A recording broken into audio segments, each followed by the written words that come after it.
So Tom says, we have a physician in our ACO who only provides telephonic on-demand services. He has referred patients from a clinically oriented website and provides these telephonic services mostly for urgent care type problems. He bills telehealth codes 99441, 99442, and 99443. Based on his exclusive use of the 99441, 99442, and 99443 CPT codes, he has no liability for two of the three APM Performance Pathway quality measures. And those two quality measures are hemoglobin A1C control and blood pressure control. But his billing codes are included in the eligible codes for the depression screening and management measure, which is number 134. As you can imagine, patients calling in for an acute or chronic arthritic complaint may not be in the right mindset to answer a question about their mood while experiencing pain. It also would not be appropriate for this doctor, after interacting with the patient a single time, to recommend a treatment plan, especially since he has no means to follow up with these patients or familiarity with the available resources in their area. So we're wondering if an extreme and unusual circumstances, which is an EUC application, might be applicable here.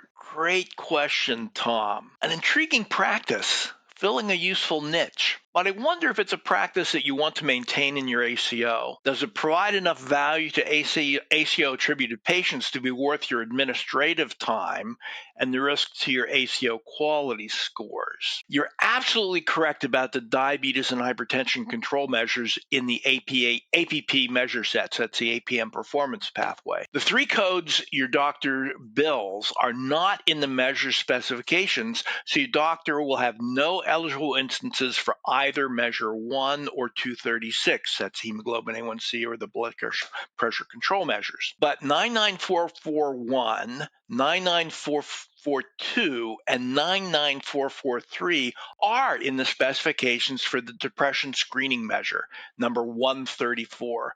So all of his patients will have eligibility for that measure. Now you can try an EUC. Our staff provides assistance and or guidance to our clients with their EUC applications. I'm a little doubtful that Medicare will reliably, year after year, approve that application. It is somewhat case related.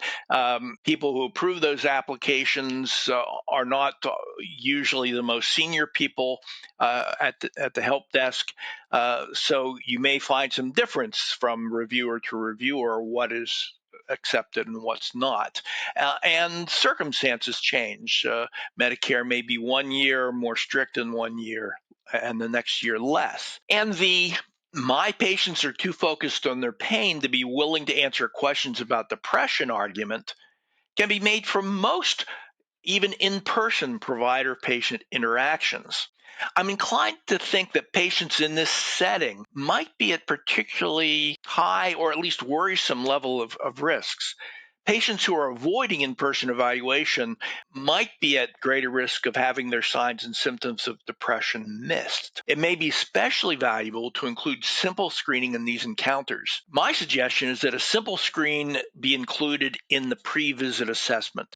With this online connection, there must be a series of questions, written responses, lists that patients are responding to, and it would be a fairly simple matter to include a screening question or multiple questions in that list. There's great evidence that patients are more open to answering sensitive questions on a form than they are verbally when face-to-face with the providers.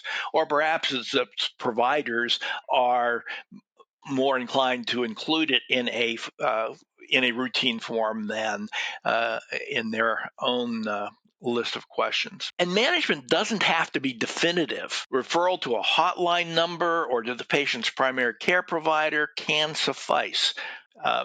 So tough decision all told, but I think there is a way to navigate through it. Thanks for the great question, Tom.